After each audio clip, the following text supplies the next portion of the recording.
J'ai empoisonné le dîner de famille avec un poison lent. Invisible, qui ronge les nerfs comme la culpabilité qu'il m'avait infligée.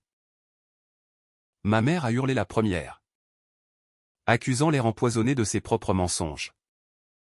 Mais c'était moi, la fille invisible, qui tenait la seringue cachée dans ma paume. Et quand ma sœur, cette vipère aux lèvres peintes en rouge sang, a craché son venin en me traitant de simple adopté, j'ai su que le sang, le mien ou le leur, recoulerait avant la fin de la nuit. Ce n'était pas de la folie? Non. C'était la logique froide d'une femme brisée par ceux qui devaient la protéger. Paris, cette ville de lumière qui masque les abysses, avait été témoin de ma chute. Et elle serait le théâtre de ma renaissance vengeresse.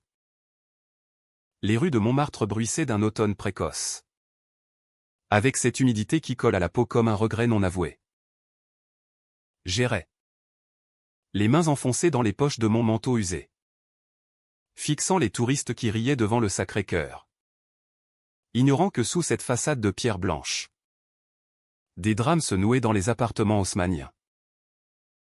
Moi, Élise Moreau, 32 ans. Je n'étais plus que l'ombre d'une héritière volée. Tout avait commencé 3 mois plus tôt, lors de cette lecture de testament qui aurait dû être mon salut. Mon grand-père, Armand Duval, avait bâti un empire discret dans le textile. Des usines en banlieue qui fournissaient les tailleurs de la rue du Faubourg Saint-Honoré. Il n'avait pas d'enfant direct, ma grand-mère était morte jeune, emportée par un cancer fulgurant. Mais il avait élevé mes parents comme ses propres fils et filles. Mon père, Henri Moreau, et ma mère, Claire, avaient hérité de la maison familiale à Neuilly-sur-Seine. Un hôtel particulier aux volets verts et aux jardins impeccables. Et moi, j'étais la petite fille chérie. Celle qu'il appelait sa petite perle lors de ses visites sporadiques à l'appartement exigu du Marais où je grandissais. Armand n'avait pas oublié. Dans son testament, rédigé par un notaire guindé du 16e arrondissement, il me léguait 680 000 €, une somme modeste pour les standards de Neuilly. Mais un océan pour une graphiste freelance comme moi, qui peinait à payer son loyer avec des commandes pour des galeries underground. Pour qu'elle poursuive ses rêves d'art, sans les chaînes de l'argent familial, avait-il écrit de sa main tremblante. J'avais pleuré en le lisant. Ce papier jauni, imaginant déjà un atelier à Belleville. Des toiles qui hurleraient mes silences. Mais quand le notaire avait clos la séance, d'un ton sec comme un décret républicain, annonçant que les fonds seraient gérés par mes parents jusqu'à ma maturité financière, j'avais senti un froid s'insinuer dans mes veines. Gérés par Henri et Claire, qui avaient dilapidé leur propre part en casino de Deauville et en croisière le long de la Côte d'Azur? J'avais protesté, ma voix chevrotant comme un violon désaccordé. C'est mon héritage. À moi. Ma mère avait souri. Ce sourire de porcelaine fêlée qu'elle réservait aux domestiques. Élise. Ma chérie. Tu es si impulsive. Nous savons ce qui est bon pour toi. Impulsive. Le mot m'avait giflé plus fort qu'une main. Ils avaient tout empoché. Ces 680 000 €. Investis dans une opportunité immobilière à Lisbonne qui sentait le mirage à plein nez. J'avais vu les relevés bancaires. Volé un soir où je faisais semblant de ranger la cuisine après un dîner forcé. Transfert massif. Signature falsifiée au nom d'une société écran. Mon père, avec ses yeux fuyants derrière des lunettes à monture d'or, avait même osé me dire, c'est pour la famille. Élise. Pour nous tous. Pour eux. Oui. Pour leurs dettes. Leurs vices. Leurs illusions de grandeur. Je marchais plus vite maintenant, le vent fouettant mes cheveux emmêlés. La scène scintillait en contrebas. Paresseuse et indifférente. Comme si elle avait vu trop de trahison pour s'émouvoir. J'avais grandi en croyant à l'unité familiale. Ce mythe bourgeois que l'on vend dans les dîners en ville, parents aimants. Sœur protectrice. Une maison où l'on rit des anecdotes du jour. Mais Camille, ma sœur aînée de 5 ans, avait toujours été le joyau de la couronne. Blonde, élancée, avec un diplôme de Sciences Po et un poste de consultante chez LVMH. Elle incarnait le succès que mes parents désiraient. Moi, l'adopter. Ramené d'un orphelinat roumain à l'âge de 3 ans. Un projet caritatif pour Claire, qui s'ennuyait dans son rôle de femme au foyer. Adopter. Le mot flottait comme un fantôme dans nos conversations, rarement prononcé mais toujours sous-jacent. Camille le savait. Et elle s'en délectait en silence, me toisant de son regard vert de chat angora. Tu as de la chance, Élise, qu'il t'ait choisi, me disait-elle parfois, avec cette condescendance sucrée qui masque le poison. J'avais appris à ignorer, à me fondre dans le décor, à peindre mes rages sur des toiles que personne ne vendait. Ce soir-là, 3 mois après la lecture du testament, il m'avait convoqué pour un dîner de famille à Neuilly. La maison sentait le gigot rôti et le bordeaux millésimé. Ces odeurs qui masquent la pourriture. J'étais arrivé en métro, serrant mon sac comme un bouclier, vêtu d'une robe noire simple qui jurait avec le cristal taillé de la salle à manger. Mon père trônait en bout de table, cravate desserrée, racontant une anecdote sur un client portugais. Ma mère disposait les couverts avec une précision chirurgicale, ses perles soulignant la blancheur de son cou. Camille, radieuse dans une robe Chanel prêtée, sirotait son apéritif en riant aux éclats. Élise, ma puce, assieds-toi. Tu as l'air d'un spectre, lança Claire en m'embrassant du bout des lèvres. Je m'installai, les jointures blanchies sur le dossier de la chaise. Le gigot arriva. Saumon fumé en entrée. Et les verres tintèrent comme des promesses vides. On parla du temps. Des voisins. De la dernière exposition au Louvre. Puis, inévitablement, l'argent surgit, comme une tache d'huile sur la nappe immaculée. Nous avons investi ton héritage à Lisbonne, Élise. Un appartement avec vue sur le Tage. Ça va te rapporter gros, déclara Henri, la bouche pleine, comme si c'était une faveur. Je sentis la bile monter. Mon héritage? C'est à moi. Papa. Pas à vous. Silence. Puis Camille posa sa fourchette. Un sourire en coin. Oh. Élise. Ne fais pas l'enfant. Tu n'es même pas du sang. Une simple adoptée. Et tu veux déjà tout rafler? Papa et maman savent ce qu'ils font. Toi. Tu dilapiderais tout en babioles artistiques. Le monde s'arrêta. Simple adoptée. À table. Devant le gigot qui refroidissait.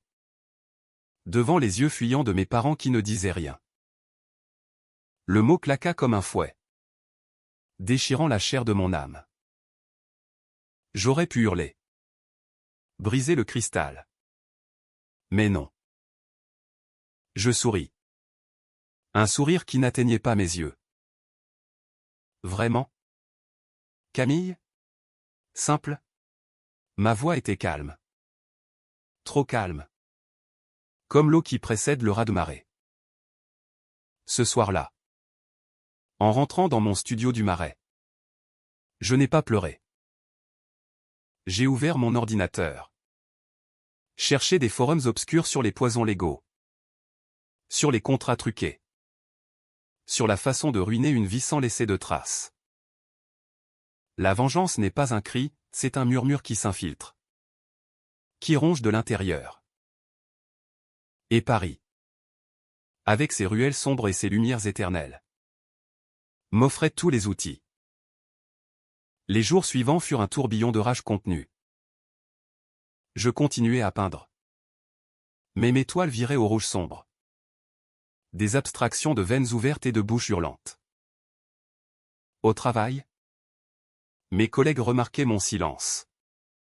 Mes absences. Tout va bien. Élise, demandait Sophie. Ma meilleure amie. Une libraire aux cheveux teints en bleu. Je hochais la tête, mentant avec aisance. Juste l'inspiration. Mais la nuit, seul, je fouillais les archives notariales. Contactais discrètement un avocat freelance via un site anonyme. Les preuves s'accumulaient, faux. Détournement. Une toile d'araignée légale tissée par mes parents pour me priver de ce qui était mien. Camille. Elle. Paradait sur Instagram. Des photos de son dernier voyage à Saint-Tropez. Taguant Famille Unie. Famille Unie. Le mot me donnait la nausée. Je créai un faux compte. L'ombre de Neuilly.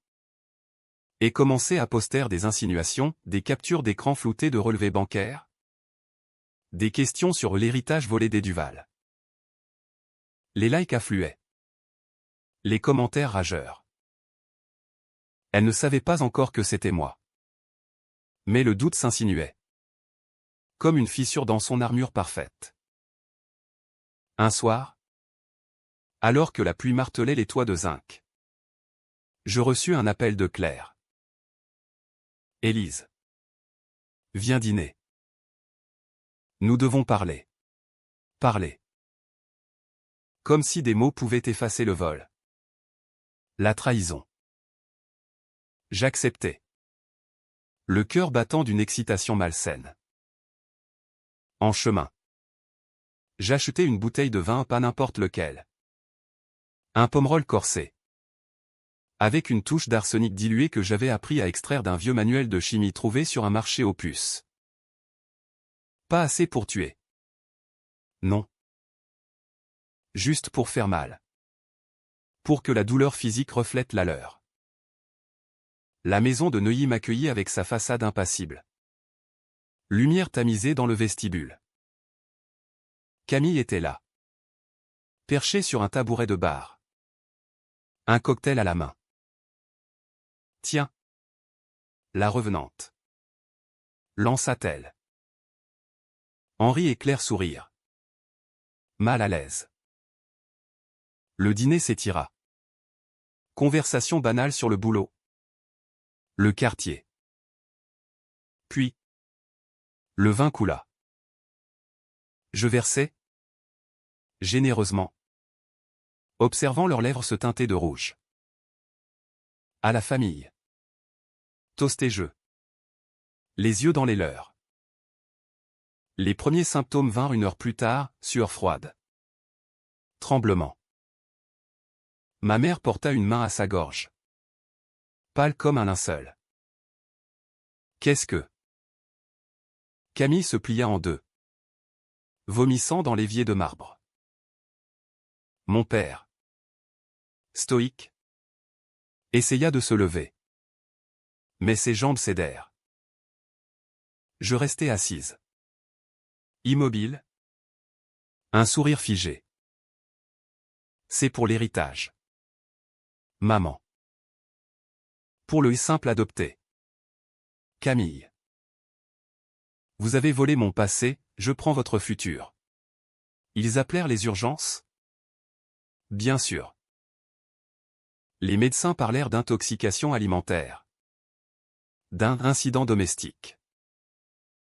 Mais dans leurs yeux.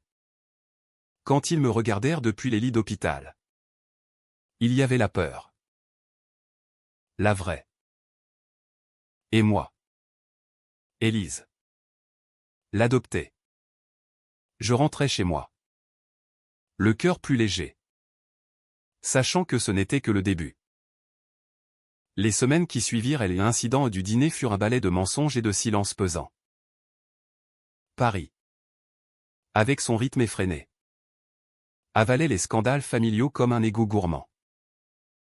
Mes parents rentrèrent de l'hôpital après 3 jours d'observation. Les visages tirés. Les mains tremblantes. Claire. Toujours impeccable. Portait désormais un collier de perles plus haut pour cacher les marques rouges sur son cou au souvenir d'un œsophage irrité par l'arsenic. Henri boitait légèrement, attribuant cela à une crise de goutte. Mais je savais que c'était la peur qui le rongeait. Une peur viscérale d'avoir sous-estimé sa fille impulsive. Camille. Elle avait fui à Lisbonne sous prétexte de surveillance de l'investissement. Ironie du sort, la ville où ils avaient planqué mon héritage devenait son refuge. Elle postait des selfies ensoleillés. Taguant vie de rêve. Mais ses stories midnight. Effacées à l'aube. Trahissaient l'angoisse. Pourquoi elle nous fait ça, lisais-je via mon faux compte. Pourquoi? Parce que le sang biologique ou non ne lave pas les trahisons. Je repris ma routine. Ou ce qu'il en restait. Mon atelier à Belleville. Un grenier reconverti avec vue sur les graffitis du canal de l'Ourcq. Devint mon sanctuaire. Là, je peignais non plus des abstractions, mais des portraits, mon grand-père. Les yeux plissés de sagesse, ma mère. Lèvres pincées en un jugement éternel, Camille. Avec des serpents pour cheveux. Comme Méduse. Chaque coup de pinceau était une catharsis. Un fil tiré dans la tapisserie de ma vengeance. Sophie, ma confidente malgré moi, remarqua le changement. Nous nous retrouvâmes un midi au café des Deux Moulins. Là où Amélie avait jadis renversé son crème. Élise. Tu as l'air différente. Plus dure. Je sirotais mon espresso. Amer comme mes pensées. La famille. Sophie. Ça forge ou ça brise. Elle insista. Mais je déviai. Parlant d'une expo à venir. En vérité, j'avais déjà contacté l'avocat. Un certain maître Laurent. Un loup solitaire du barreau parisien qui acceptait les cas sensibles pour des honoraires modérés. Via un café anonyme près de la Bastille. Nous nous vîmes. Barbu. Yeux perçants derrière des lunettes rondes. Il écouta mon récit sans ciller. Détournement d'héritage. Falsification de documents. Solide. Mademoiselle Moreau. Mais vos parents ont des connexions à Neuilly. C'est un nid de renard. Il tapota un dossier mince. Et cette sœur? Elle a co-signé? J'acquiesçai. Sentant la rage remonter. Camille avait apposé sa signature élégante sur les transferts, validant le vol comme une approbation tacite. Parfait. On commence par une mise en demeure. Puis, si ça coince, on passe au pénal. Pénal. Le mot résonna comme une promesse. De retour chez moi. Je fouillai plus profond. Les nuits devinrent des veilles, hack basique appris sur des tutoriels YouTube. Infiltration des comptes LinkedIn de Camille pour glaner des contacts. Elle couchait avec un cadre de BNP Paribas. Un certain Thierry. Marié. 2 enfants. J'annotais. Cartographier, faiblesse. Levier. La vengeance n'est pas brute, c'est une chirurgie précise. Où chaque incision compte. Un appel de Claire brisa la quiétude. Élise. Reviens. Ton père. Il n'est pas bien. Je feignis l'inquiétude. Arrivant à Neuilly sous un ciel plombé. La maison.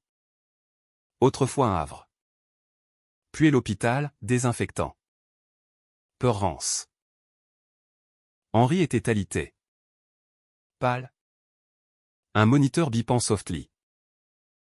Ma fille. Murmura-t-il en me voyant. Je m'assis, prenant sa main froide. Papa. L'héritage. Rends-le-moi. Ses yeux s'embuèrent. C'était pour te protéger. Tu es si fragile. Adopté. Tu sais. On voulait te donner des racines solides. Fragile. Le mot me transperça. Je serrai sa main plus fort, jusqu'à ce qu'il grimace. Racine? Vous m'avez arraché aux miennes. Papa. Et Camille m'a enterré. Il toussa. Un râle humide. Claire entra. Plateau en main. Thé brûlant. Ne le fatigue pas. Son regard, dur comme le marbre, me défiait. Je souris. Maman? Et si on en parlait? Vraiment? Du Romain. De l'orphelinat.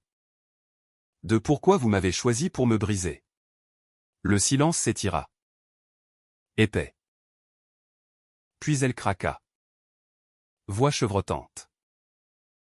C'était un caprice. Élise. Après Camille. Je voulais. Une seconde chance. Mais tu étais si sauvage. Si différente. Différente. Sauvage. Les mots s'empilaient comme des briques sur ma poitrine. Je me levai. Abruptement. Merci pour la vérité. Maman. À bientôt. Dehors. La pluie redoubla. Je marchai jusqu'à la station RER. Le cerveau en feu. Caprice. C'est tout ce que j'étais. Pas une fille. Un remède temporaire à leur vide. Ce soir-là. J'envoyai le premier email anonyme à Thierry, photo volée de Camille en bikini à Saint-Tropez. Avec un message laconique, elle c'est pour votre femme. Et pour l'héritage volé. Pièce jointe, un extrait du testament. La réponse ne se fit pas attendre. Camille m'appela le lendemain. Furieuse. C'est toi. Hein? Cette merde sur LinkedIn. Ces posts? Arrête. Élise. Tu n'es rien sans nous. Rien. Le mot libéra quelque chose en moi. Rien. Alors pourquoi as-tu peur? Grande sœur? Elle raccrocha. Mais le mal était fait. Son monde impeccable se fissurait. Maître Laurent avança, mise en demeure envoyée. Audience fixée au tribunal de grande instance de Paris. Mes parents paniquèrent. Convoquant un dîner réconciliateur. J'y allai. Armé cette fois non de poison, mais de dossier. La table était dressée comme pour une trêve, chandelle. Fromages affinés. Camille revint de Lisbonne. Cerne sous les yeux. Robe froissée. Assieds-toi. Élise. Parlons comme des adultes. Adultes. J'éclatai de rire. Un son rauque. Étranger. Adulte? Comme quand vous avez volé 680 000 € d'un mort pour vos jeux. Henri blêmit. Claire pleura. Théâtrale. Camille. Elle? Contre-attaqua, tu exagères. C'était un prêt familial. Et franchement? Une adoptée comme toi ne mérite pas mieux. Encore. Simple adopté. Ne mérite pas mieux. La rage bouillonna. Mais je la canalisai. Un prêt? Avec intérêt. Alors. Je veux tout? Plus les dommages. La soirée dégénéra en cris. Assiette balayée. Mon père s'effondra. Une crise cardiaque foudroyante. Les pompiers arrivèrent. Sirène hurlant dans la nuit de Neuilly. À l'hôpital. Claire me foudroya du regard. C'est ta faute. Peut-être. Mais comme il agonisait. Murmurant pardon. Ma perle. Je sus que la vengeance avait un prix le sien. Le mien. Les funérailles furent un cirque, corbillard tiré par chevaux. Église Saint-Pierre de Neuilly bondée de faux amis. Je portais le deuil en noir. Impassible. Tandis que Camille sanglotait ostensiblement. L'héritage de mon père? Dilapidé. Bien sûr. Mais le mien? Le vrai? Attendait au tribunal. Le tribunal de la rue de la Cité? Avec ses colonnes néoclassiques et son odeur de vieux papier. Devint mon nouveau champ de bataille. Paris. Indifférente. Continuait son ballet, klaxon sur le Pont-Neuf. Vendeur à la sauvette sous les arcades du Louvre. Moi. Élise. J'entrais dans l'arène avec des dossiers sous le bras. Le cœur blindé par des nuits d'insomnie. Maître Laurent. En toge impeccable. Me glissa, restez calme. La loi est de notre côté. Mais les émotions. Elle tue les juges. L'audience fut un théâtre absurde. Mes parents. Veuve et fille prodigue. Arrivèrent en tandem, Claire. Drapée de noir. Mouchoir brodé à la main, Camille. Tailleur pantalon gris perle. Air de martyr. Le juge. Un homme sec au crâne lisse. Parcourut les pièces. Madame Moreau. Vous accusez vos parents de détournement. Preuve. Laurent déploya, testament original. Relevé falsifié.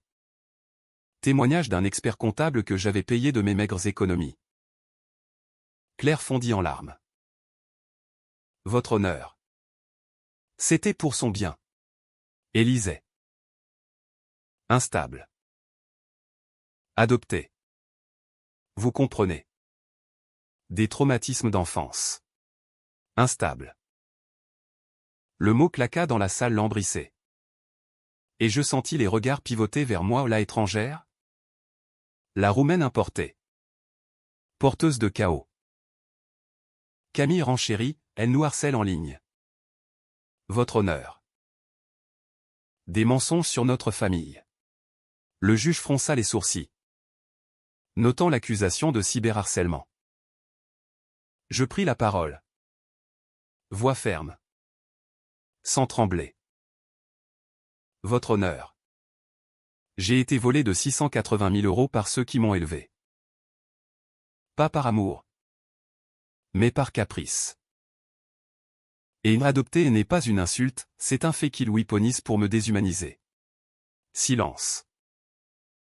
Le juge hocha la tête. Ajourna pour délibérer. Dehors. Sous un ciel d'acier.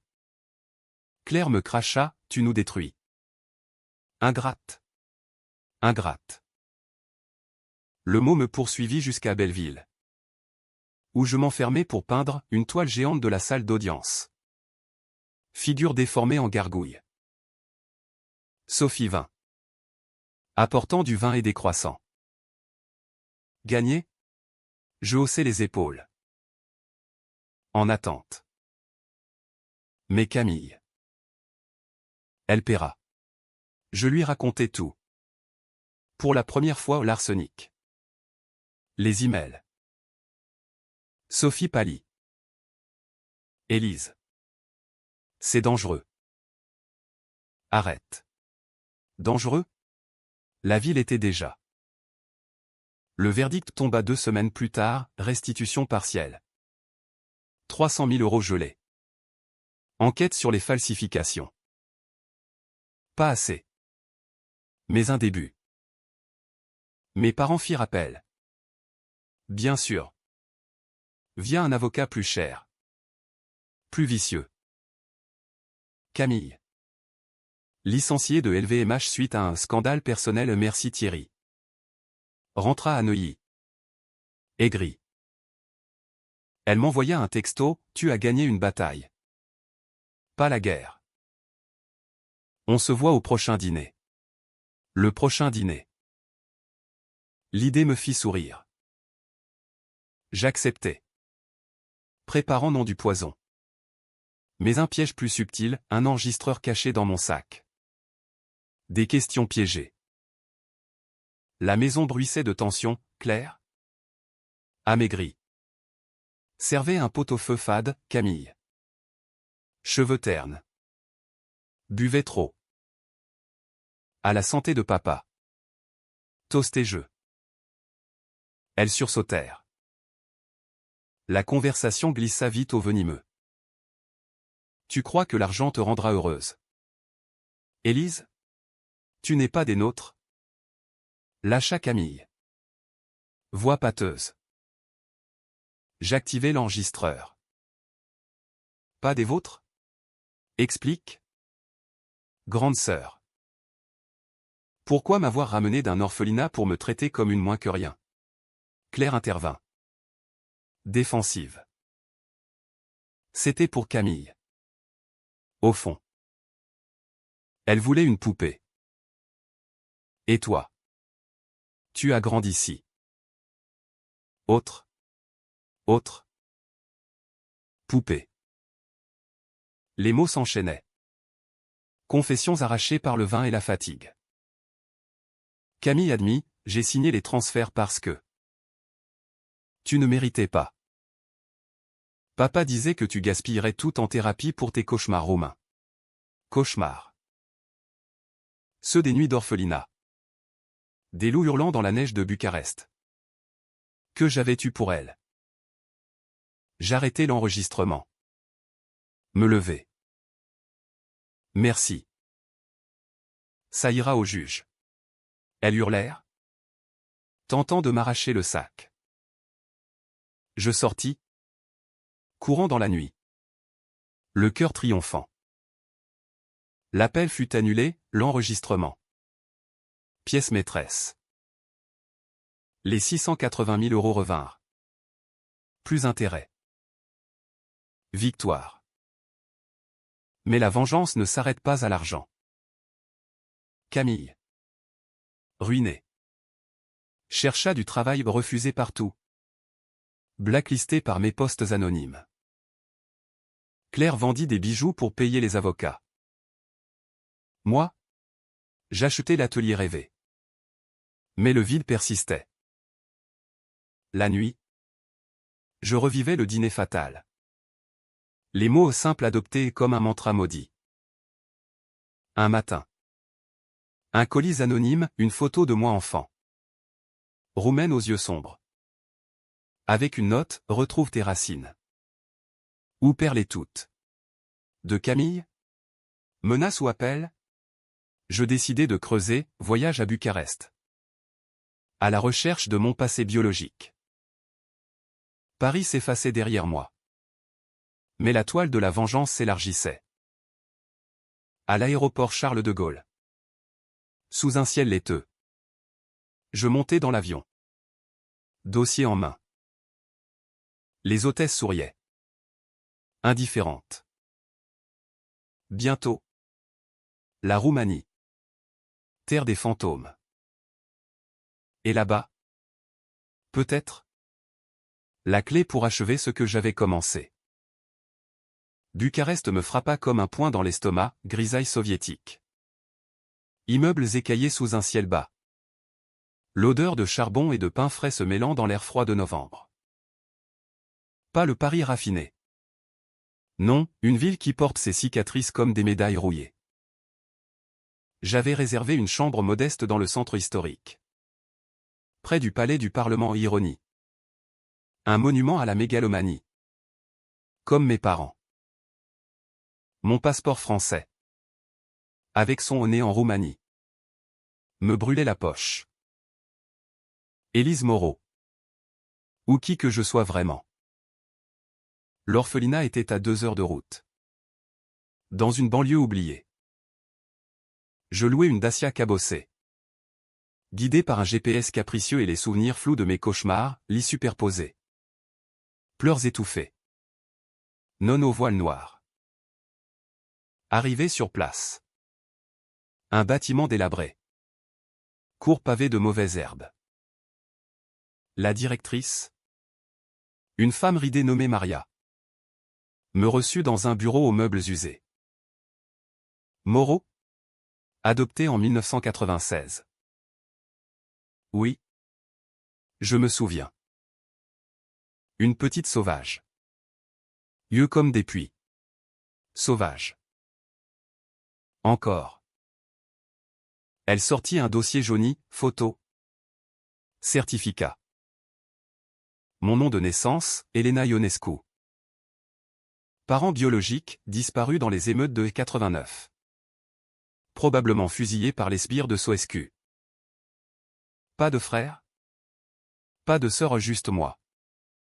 Miraculé des orphelinats surpeuplés post-révolution. Tes adoptants français. Ils payaient bien. Une famille aisée. Aisée. Pour me transformer en poupée. Oui. Je passais la nuit à errer les rues. Vodka bon marché à la main. Interrogeant des ombres. Un vieil homme. Ancien gardien. Confirma, beaucoup d'enfants comme toi. Vendus à l'Occident. T'es français? Il cherchait une blonde? Non. Toi. Avec tes cheveux noirs. C'était pour la pitié. Pitié. Le mot me fit vomir dans une ruelle? Sous les néons clignotants d'un bar kitsch. De retour à Paris. L'héritage en banque. Je confrontai Claire. Elle était seule à Neuilly.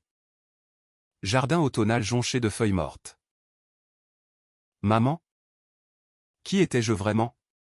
Elle pâlit. Servant du thé d'une main tremblante. Elena? Ne remue pas ça. Élise. C'était le passé. Je la pressais. Dossiers étalés. Vous m'avez acheté comme un meuble. Et quand je n'étais plus mignonne. Vous m'avez volé. Elle craqua. Confession coulant comme un barrage rompu. Camille était jalouse dès le début. Maman? Elle est pas comme nous. J'ai essayé. Élise. Mais ton accent. Tes colères. Ça rappelait la guerre. Guerre. Pour elle, l'adoption était une lubie post-natale. Pas un sauvetage. Je partis, la laissant en larmes. Mais sans pitié. La mienne s'était évaporée avec l'arsenic. Camille. Entre-temps, sombrait. J'appris par des ragots LinkedIn qu'elle squattait un studio à Bastille. Job précaire comme serveuse. Je l'attendis un soir. Sous la pluie battante. Devant son immeuble. Élise? Qu'est-ce que tu fous là? Hirsute. Mascara coulant. Je lui tendis une enveloppe, 50 000 €. Chèque au porteur. Pour recommencer. Mais admets-le, tu m'as haï parce que j'étais le rappel de leur échec. Elle prit l'argent. Yeux fuyants. Peut-être. Mais toi. Tu nous as tués. Tués. Le verbe plana entre nous. Lourd. Elle rentra. Porte claquant. J'aurais pu en rester là, argent rendu. Confessions arrachées. Mais la psychologie humaine est un gouffre, la victime devient bourreau. Et le cycle tourne. Maître Laurent à plat, l'enquête pénale avance. Vos parents risquent du sursis. Sursis. Pas assez. J'escaladais, témoignage fabriqué? Non. Je restais légal. Mais intrusive. Je contactais les créanciers de Lisbonne. Alertant sur les fonds volés. L'appartement fut saisi. Mes parents ruinés. Claire vendit la maison de Neuilly. Déménageant dans un 2 pièces à Vincennes. C'est ta vengeance? M'écrivit-elle dans un email larmoyant. Oui. Et elle n'était pas finie. Sophie, inquiète, me confronta lors d'un vernissage à la galerie Itinérance. Mes toiles ou héritages brisés se vendaient. Critiques élogieuses dans le monde. Élise. Arrête. Tu te perds. Je ris. Champagne en main. Me perdre? J'ai gagné mon nom. Mais les nuits. Les doutes rongeaient. Était-ce de la justice? Ou juste de la haine? Un appel de Bucarest, Maria. La directrice avait trouvé une sœur ou une demi-sœur. Abandonnée plus tard. Anna. 28 ans. Vivant à Cluj. Contact? J'hésitais. Puis oui. Un vol réservé. Un nouveau chapitre. Paris s'éloignait. Mais la vengeance l'accompagnait. Comme une ombre fidèle. Cluj-Napoca. Niché dans les Carpates. Était un contraste saisissant, architecture gothique mêlée à des marchés colorés. Air pur chargé d'odeurs d'épices et de neige naissante.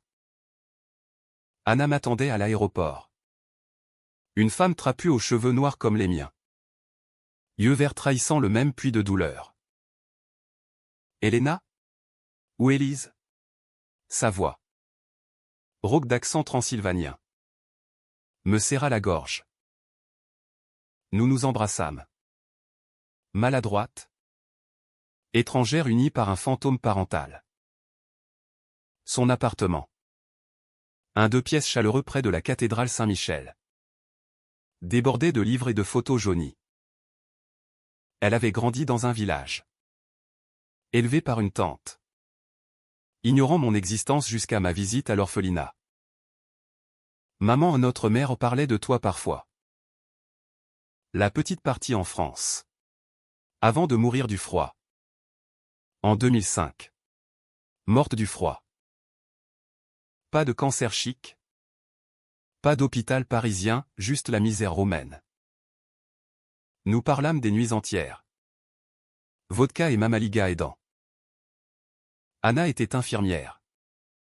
Mariée. Un fils de 5 ans aux boucles folles. Tu as de la chance. Avec ton héritage. Ici, on survit. Chance? Je lui racontais tout, l'adoption. Le vol? La sœur française qui m'avait traité de simple. Elle rit. Amère. Simple? Tu es une survivante. Des voleurs en col blanc. Survivante. Le mot manquera. Anna m'emmena dans les montagnes. Randonnée où le vent hurlait comme dans mes rêves d'enfant. Là, au sommet d'un pic enneigé. Je pleurais pour la première fois depuis des mois au pas de rage. Mais de libération.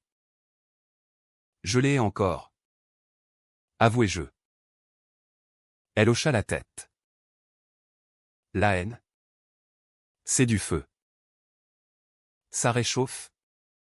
Mais ça consume. Choisis. Choisir.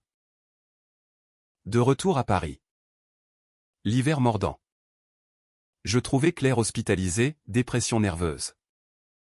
Après la saisie finale de l'appartement lisboète. Je visitais. Fleur en main ou ironie. Elle. Amaigrie. Veine saillante sous la peau translucide. Murmura, pardon. Élise. J'ai tout gâché. Pardon. Trop tard. Je serrai sa main. Raconte-moi le début. Pourquoi moi? Histoire en lambeaux, voyage en Roumanie post-89. Claire et Henri en quête d'exotisme charitable. Moi. 3 ans. Hurlant dans un coin. Tes yeux. Ils nous ont hypnotisés. Hypnotisés. Pas aimé. Je partis. Mais envoyer de l'argent à Anonyme. Pour son traitement. Pas de la faiblesse, de la stratégie. La culpabilité est le meilleur poison. Camille. Elle. Avait touché le fond, arrestation pour escroquerie mineure. Chèque sans provision. À la sortie du commissariat du Marais. Je l'attendais. Café en main. Besoin d'aide. Elle s'effondra contre un mur. Pleurs salées. Pourquoi? Élise? On était sœurs. Sœurs. Tu l'as dit toi-même, simple adoptée. Pas sœur. Elle sanglota des excuses. Avouant sa jalousie viscérale, tu arrivais. Et maman te couvrait d'attention. Moi. L'aînée parfaite? Reléguée. Reléguée. La vérité nue. Enfin. Je lui tendis un chèque, le reste des intérêts. Recommence. Mais loin de moi. Elle accepta. Brisée. Était-ce clémence? Ou le calcul d'une femme qui sait que la ruine totale nourrit les regrets éternels? Mon exposition fit scandale, toile vendue à des collectionneurs. Article dans Libération sur la vengeance artistique. Sophie devint ma galeriste. Fière. Tu as transformé la douleur en or. Or. 680 000 plus. Mais plus riche en cicatrices. Pourtant. Un vide persistait. Anna m'invita pour Noël, famille roumaine. Rire bruyant. Colinde chantait au coin du feu. Là. Entouré d'inconnus qui me ressemblaient. Je sentis les racines pousser. Pas française. Pas volée, vraie. Tenace. De Paris. Claire écrivit, reviens. On est ta famille. Famille. Le mot sonnait faux. Je répondis, je construis la mienne. La vengeance achevée? Presque. Un dernier acte, donation anonyme à l'orphelinat de Bucarest. 100 000 € pour des lits chauds. Des nonnes moins sévères. Pour Elena. Pas Élise. Mais Camille appela. Voix chevrotante, je suis enceinte. De Thierry. Aide-moi. Enceinte. Le cycle recommençait? Je raccrochais. Le cœur serré. La psychologie est impitoyable, on pardonne pour guérir. Ou on frappe pour oublier. Le printemps revint à Paris comme un amant infidèle, cerisier en fleurs le long de la Seine. Terrasse bondée de rires forcés. Moi. Élise ou Elena. Selon les humeurs. J'arpentais le Marais reconstruit. Atelier spacieux financé par les ventes. Toiles exposées dans des galeries de Londres et Berlin. La vengeance m'avait libéré. Mais elle avait creusé un cratère en moi. Un vide où l'amour familial aurait dû fleurir. Anna visitait. Son fils trottinant dans mes jambes. Appelant tantie Élise avec un accent qui fondait les glaces. Claire s'était remise. Vivant modestement à Vincennes. Thérapie hebdomadaire payée de mes fonds à un fil tendu entre haine et devoir. Nos rencontres étaient circonspectes, café aux fleurs. Conversation sur le temps. Évitant les abysses. Je t'aime. Tu sais. Lâcha-t-elle un jour. Yeux baissés. Aimer. Trop tard. Maman. Mais je pardonne. Pour moi. Pardonner n'efface pas, ça désarme. Camille accoucha en mai. Une fille prénommée Lola ou Ironie. Comme la chanson de Gainsbourg. Elle m'invita à la maternité de Port-Royal. Chambre au mur pastel. Bébé emmailloté contre elle. Regarde-la. Élise. Innocente. Innocente. Ses yeux. Verts comme les miens. Me fixèrent. Je touchai sa main minuscule. Un serrement au ventre. Fais mieux qu'on l'a fait.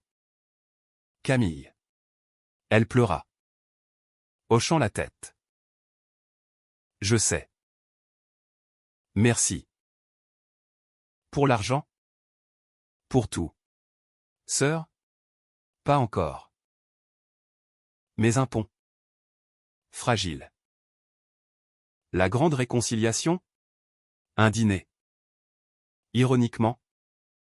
À Neuilly l'hôtel particulier revendu. Mais un restaurant italien du quartier. Bougies et pasta al dente. 4 autour de la table, Claire. Camille avec Lola sur les genoux. Moi. Et un siège vide pour Henri. Toast maladroit, à nous. Les mots sortirent. Lent, regret. Excuse. Silence comblé par les gazouillis du bébé. Camille murmura, simple adopté. Je suis désolé. C'était ma peur. Pas toi. Peur. La racine de tout. Je rentrais tard. Scène miroitante sous les réverbères. Et pour la première fois. Je peignis non de rage. Mais de paix, une famille recomposée. Ombre et lumière entrelacées. La vengeance avait été mon feu purificateur. Brûlant les illusions pour révéler la vérité brute, l'amour n'est pas donné, il se forge dans la douleur. Des mois passèrent. Anna déménagea à Paris. Job d'infirmière à l'hôpital Saint-Louis. Nos dimanches, pique-nique au Luxembourg. Lola et son cousin Romain jouant dans l'herbe. Claire tricotait des chaussettes. Camille cherchait un équilibre. Consultante freelance. Moi, l'artiste reconnu. Mais humble. Enseignant des ateliers à des orphelins du 18e.